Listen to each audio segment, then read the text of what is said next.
Hello everyone, our today's topic is Schrodinger's equation and Hamiltonian operator. First of all, let me introduce sinusoidal waves equation. So, like light, electron also have dual nature. It can behave as particle as well as wave nature. So, it resembles with the vibration of stressed ring which produce stationary waves, and this is the equation for stationary waves, which is double differentiation of displacement with respect to coordinate x is equal to 1 upon u square into del square omega upon del t square. Here omega is the displacement and x is coordinate in x direction. U is the velocity of propagation of a wave.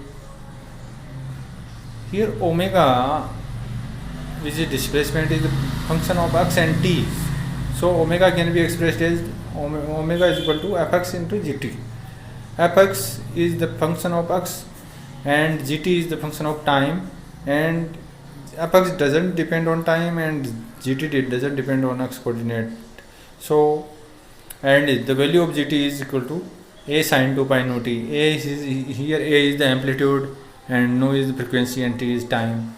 So omega, if we put the value of gt in equation 53 into equation 53, then we get omega is equal to fx into a sine 2 pi nu t, and if we differentiate this equation with respect to t, then we get del omega upon del t is equal to fx, because it was constant, so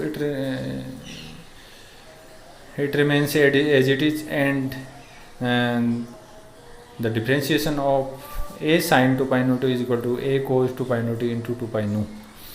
And if on further differentiation with respect to t, we get del square omega upon del t square is equal to minus 4 pi square nu square fx a sine 2 pi nu t, which is gt. So we get equation number 54, and we know that omega is equal to fx into gt, and if we differentiate this equation with respect to x, then we get del square omega upon del x square is equal to, because here gt is constant, it doesn't depend on x, so it remains as a constant, it remains as it is, and multiplied by del square of x upon del x square.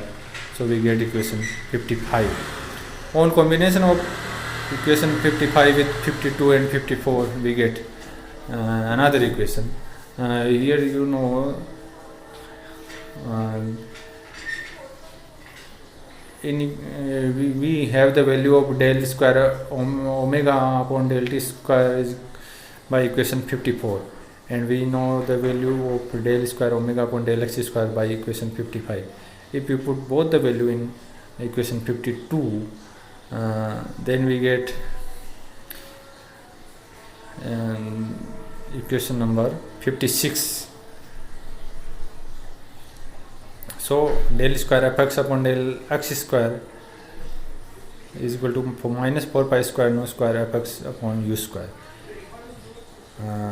gt were on both sides, so it will be cancelled, so we get equation 56. And in equation 56, in right hand side, u square is in denominator, and if we put the value of u is equal to u is, you know that u is velocity, so it is equal to nu lambda, and if we put the value nu lambda, then we get nu square lambda square in denominator, and nu square will be cancelled, so we get another equation, del square fx upon del x square is equal to minus 4 pi square lambda square fx. So equation 57 determines the space part, and it is, this equation depend on x coordinate or space part, it doesn't depend on time. So this is very important equation, and equation 57 is only for the wave which is propagating along x-axis. But since electron move in space along all three axes, so we have to modify this equation because the electronic function psi depends on x coordinate and y coordinate and z coordinate. So equation 57 take form of equation 59 as del square psi upon del x square plus del square psi upon del y square del square psi upon del z square plus 4 pi square lambda square psi is equal to 0. It is rearranged equation because in 57 it is in right hand side. So if we bring in left hand side, so we have inverted minus sign into plus sign, and this equation 59 is suitable for all type of particles like electron, proton, atom and photon. And with the help of this equation 59 we will derive Schrodinger equation. So Schrodinger derived wave equation for moving particle, and Schrodinger used equation 59 to know the total energy of electron, which is equal to the sum of kinetic energy and potential energy. So you know that the total energy of electron is equal to the kinetic energy and potential energy. And what is kinetic energy? Total energy is E, and kinetic energy of electron is half mv square, and potential energy of electron is denoted by capital V, or here m is the mass of electron, v is linear velocity, small v is linear velocity, and capital V is the potential energy of electron, which is equal to minus z square. Z is atomic number, E the charge of electron, R the radius of electron orbit. So we can also say that R is the distance between nucleus and electron. So kinetic energy half mv square if can is equal to half m square v square upon m, and m square v square is equal to p square. So we get half into p square upon m, and by de Broglie equation we know that p is equal to h upon lambda. So we put the value of p square h square upon lambda square, we get kinetic energy is equal to h square upon 2m lambda square, and kinetic energy is equal to E minus V. What is E? Is total energy of electron, and what is V? V is the potential energy of electron. If we subtract potential energy from the total energy of electron, we get kinetic energy, which is equal to h square upon 2m lambda square. And if we get the value of lambda square, then we get lambda square is equal to h square upon 2m E minus V, and so we get equation 61. And if on substituting the value of lambda square from equation 61 into equation 59, what is equation 59, which is important equation, sinusoidal equation.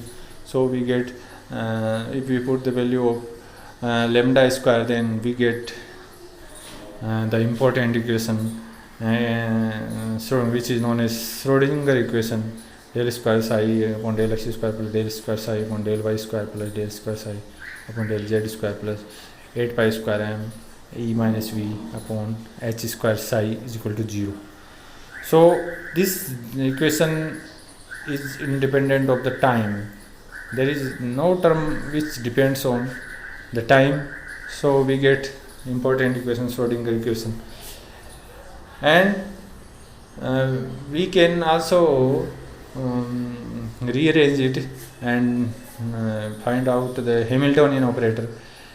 Here del square psi upon del x square plus del square psi upon del y square and plus del square psi upon del z square can be also represented as del square. So del square psi is equal to minus 8 pi square m upon h square E minus V psi, and by rearranging this equation we get another equation, minus h square upon 8 pi square m del square psi is equal to E minus V psi, and after that we get minus h square upon 8 pi square m del square psi plus V psi is equal to E psi, and if we take psi as common, then we get minus h square upon 8 pi square m del square plus V, which is Hamiltonian operator, or Hamilton it is represented by H. So H psi is equal to E psi. So it is another operator representing certain way of expressing the total energy of the system.